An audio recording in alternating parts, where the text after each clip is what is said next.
नमस्कार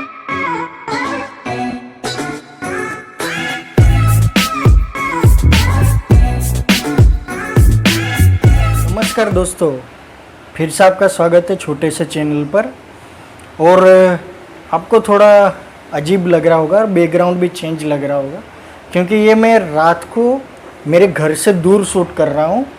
एक्चुअली मैं बाहर आएला हूँ कोई काम से, मेरा पर्सनल काम से, और मैं कल के दिन कोई भी वीडियो शूट नहीं कर सकता, तो आज मैं रात को ही शूट कर रहा हूँ।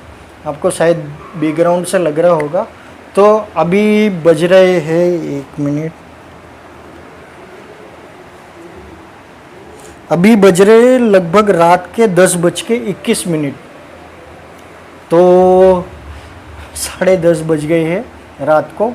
तो चलो कोई बात नहीं, हम कल एक छोटे से होम लोन की जो सीरीज़ चल रही थी हमारी, उसके बारे में बात करते हैं, टॉपिक पे आते हैं।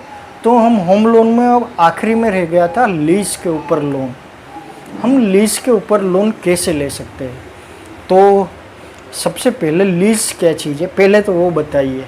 तो लीज वो रहती है जैसे कि मैंने मेरी ज़मीन या दुकान किसी पेट्रोल पंप या कोई बिजनेस वाले हैं, जैसे कि कोई कंपनी है,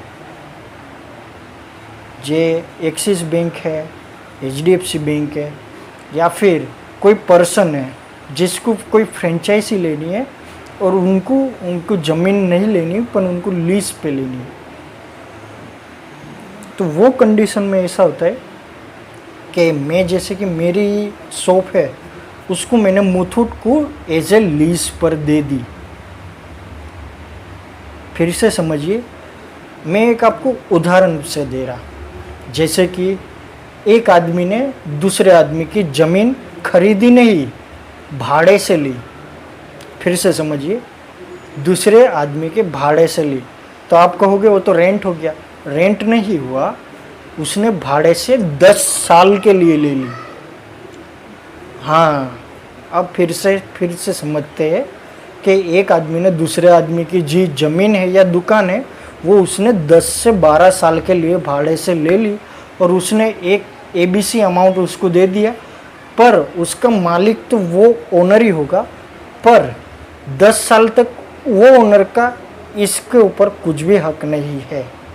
जैसे कि मान लो कि मैंने मेरी दुकान किसी आदमी को, जैसे कि मैं देखूं कि विनोद को मैंने दे दी 10 साल के लिए, और मैंने उसके पास से 10 लाख 15 लाख वगैरह वगैरह जो भी अमाउंट है वो मैंने ले ली, तो मैं वो 10 साल तक वो ज़मीन ना बेच सकता हूँ, ना दूसरे किसी को रेंट पे दे सकता। हाँ, वो 10 साल बाद जो लीज़ की जो एक्सपायर हो जाएगी, तब मैं उसका ओरिजिनल मालिक होगा और मैं उसके पास से वो ज़मीन ले सकता हूँ। ओके, तो अब चलते इसके ऊपर कैसे लोन ले। आप रेंट के ऊपर कैसे लोन ले सकते हैं वो बताते हैं, या फिर क्योंकि लीज़ के ऊपर कैसे लोन सकते हैं और कितनी लोन मिल सकती है।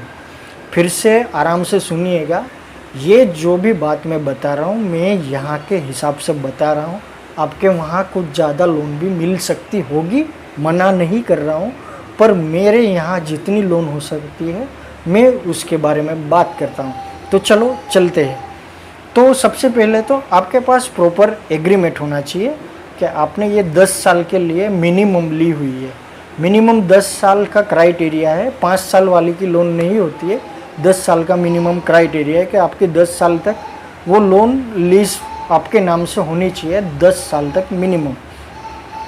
और इसमें मैक्सिमम 10 लाख तक ही लोन मिलती है।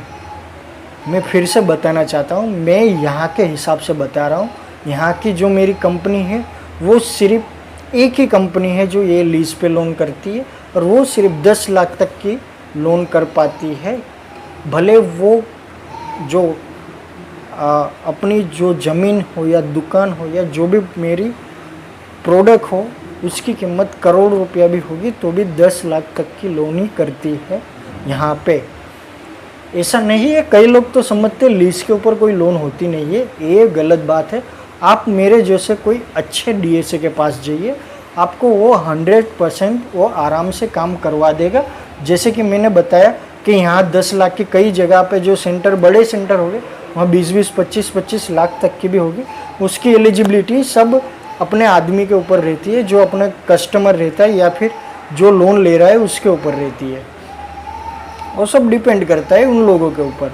ओके, वैसे ही क्या क्या डॉक्यूमेंटेशन चाहिए? नॉर्मल डॉक्यूमेंटेशन चाहिए। आपके पास एक इनकम प्रूफ होना चाहिए, 3 साल का रिटर्न या बिजनेस प्रूफ या कोई भी हो, जो भी हो, आपका 3 साल पुराना बिजनेस होना चाहिए। साथ में उसके रिटर्न हो तो सबसे बेस्ट है। आपका 1 साल का टर्नओवर जो भी आप लोन ले रहे हो उससे 10 गुना ज़्यादा होना चाहिए। ज़्यादातर कंपनी में ये चलता है, बिजनेस लोन भी इसमें सेम टू सेम मिल सकती है, पर आप 5 गुना, 7 गुना, 6 गुना भी होगा तो भी आपकी लोन पास हो जाएगी, कोई प्रॉब्लम नहीं आएगी। उसमें एक ही कंडीशन है, आपका सिबिल स्कोर 750 के ऊपर होना चाहिए, तो आपको कोई भी जात की प्रॉब्लम नहीं पड़ेगी। ओके, और साथ में ही इसमें आधार कार्ड, पान कार्ड, चुटनी कार्ड, राशन कार्ड और लाइट बिल, जब भी ये 5 चीज़ें बोलूँ आप उनको केवाईसी समझ के समझ लेना। केवाईसी में ये सभी चीज़ें आ जाती है, जितनी मैंने बताई वो सब की सब केवाईसी में आ जाती है। तो जब भी मैं केवाईसी बोलूँ उसमें आप आधार कार्ड, पान कार्ड, चुटनी card, ration card, light bill जो भी समझना हो आप वो समझ लेना। ओके, और साथ में ही आपका 1 साल से 2 साल पुराना आपका अकाउंट होना चाहिए। और अगर आप वही कंपनी में लोन ले रहे हो जहाँ का आपका अकाउंट है, तो आपको बहुत सारा जो अमाउंट का जो भी है इंटरेस्ट रेट के बारे में बताना भूल गया। इंटरेस्ट रेट होम लोन से ज़्यादा होगा, मॉर्गेज लोन के आसपास होगा, आसपास यानी थोड़ा महंगा होगा, पर 19-20, ऐसा नहीं कि 14-15% होगा, नहीं इधर 11-12% में मॉर्गेज, ऐसा नहीं, 19-20 होगा, थोड़ा बहुत फ़र्क होगा, ज़्यादा फर्क नहीं होगा। इसमें क्या कैप सिस्टम है कि 10 लाख की कैप है, उसके ऊपर नहीं जा सकते। आपके वहाँ कुछ अलग होगा, 20 लाख का होगा, 25 लाख तक होगा, 5 लाख का भी होगा, क्योंकि शुरुआत में जब मैं करता था तब 5 लाख की कैप थी, अब अचानक बढ़ गई है 10 लाख तक हो गई।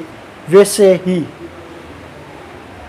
केवाईसी बता दिया, डॉक्यूमेंट बता दिए, साथ में आपका इनकम प्रूफ बता दिए, और आपका 1 से 2 साल पुराना अकाउंट होना चाहिए और सेम बैंक में अकाउंट होगा, तो आपको बहुत सारे फ़ायदे, लो रेट, प्री अप्रूवल लोन, ये सी कई चीज़ें मिलती है। मैं आगे जाके आपको समझाऊंगा। ओके, तो चलो चलते हैं।